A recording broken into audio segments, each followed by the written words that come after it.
తాకట్లో ఉన్న బంగారాన్ని విడిపించి ఆ రోజున మార్కెట్ ధర కట్టి మిగిలిన డబ్బును మీకు అందిస్తుంది కొమ్మూరి గోల్డ్. ఒక బ్యాటర్ వరుసగా విఫలమవడం కామన్. కానీ వరుసగా డకౌట్లయితే ఏ జట్టుకైనా అతడిని బ్యాకప్ చేయడం కష్టం. టీమిండియా నయా సంచలనం అభిషేక్ శర్మ పరుగులు చేయడంలో విఫలమవుతున్న ప్లేయింగ్ లెవెల్లో ఇంకా ఎందుకు అవకాశాలు ఇస్తున్నారో $1,000,000 ప్రశ్న. ఘోరంగా విఫలమవుతున్న ఛాన్స్లు ఇవ్వడానికి ఇది ద్వైపాక్షిక సిరీస్ కాదు. దశాబ్ద కాలంగా జట్టుకు విజయాలను అందించిన కోహ్లీ అంతకంటే కాదు. వరల్డ్ కప్ లీగ్ స్టేజ్లో ఖాతా తెరవని అభిషేక్ సౌత్ ఆఫ్రికాతో సూపర్ 8 మ్యాచ్లో గోల్డెన్ ఛాన్స్ వచ్చిన 15 పరుగులే చేసి మరోసారి జట్టును కష్టాల్లో పడేశాడు. ఓవరాల్గా అభిషేక్ ఈ మెగా టోర్నీలో 3 డకౌట్స్తో 15 పరుగులు మాత్రమే చేసి విమర్శలకు గురవుతున్నాడు. అభిషేక్ విఫలం కావడం ఇప్పుడు టీమిండియా కెప్టెన్ సూర్యకుమార్ యాదవ్కు పెద్ద తలనొప్పిగా మారింది. ఈ టీమిండియా ఓపెనర్ కంటే సూర్య ఇప్పుడు అందరికీ విలన్లా కనిపిస్తున్నాడు. ఎందుకంటే సూపర్ 8 ముందు జరిగిన ప్రెస్ కాన్ఫరెన్స్లో సూర్య వ్యంగ్యంగా చేసిన కామెంట్స్ ప్రస్తుతం హాట్ టాపిక్గా మారుతున్నాయి.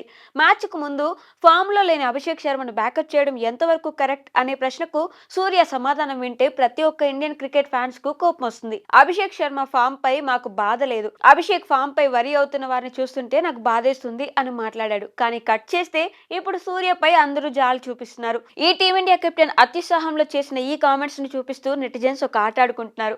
బయట నుంచి ఎన్ని విమర్శలు వచ్చినా అభిషేక్ శర్మను వెనకేసుకొచ్చిన సూర్య సూపర్ 8 లో ఒక్క మ్యాచ్ ఓడిపోవడంతో ఇప్పుడు ప్రతి ఒక్కరి ఆగ్రహానికి కారణమవుతున్నాడు. నిజం చెప్పాలంటే అభిషేక్ కు ఒత్తిడిలో ఆడే సామర్థ్యం లేదు. దీంతో పాటు గ్రూప్ దశలో వరుసగా 3 డకౌట్లతో తీవ్ర ఒత్తిడిలో ఉన్నాడు. ఇలాంటి సమయంలో ఈ యంగ్ ప్లేయర్ ను ప్లేయింగ్ 11 నుంచి తప్పించడంలో ఎలాంటి ఆశ్చర్యం లేదు. అనుభవం ఉన్న సంజు శాంసన్ కు అవకాశం ఇచ్చినా సరిపోయేది.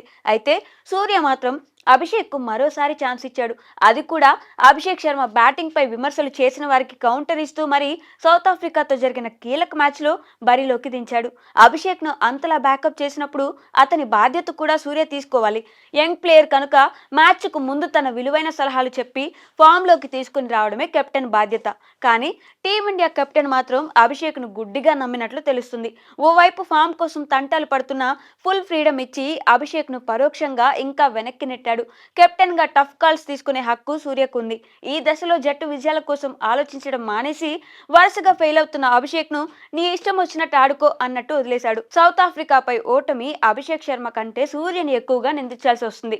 వరల్డ్ కప్ ముందు గిల్, వరల్డ్ కప్ తర్వాత సంజు శాంసన్ విషయంలో కఠిన నిర్ణయాలు తీసుకున్న సూర్య అభిషేక్ శర్మ అనగానే ఎందుకు వెనక్కి తగ్గాడో అతనికే తెలియాలి. ఏదేమైనా అభిషేక్ ఘోరమైన ఫామ్ లో ఉన్నా ఇలా వరుస ఛాన్సులు ఇవ్వడం సూర్య చేసిన తప్పని చెప్పడంలో ఎలాంటి సందేహం లేదు. సూపర్ 8 లో ఇండియా ఇంకా 2 మ్యాచ్లు ఆడాల్సి ఉంది.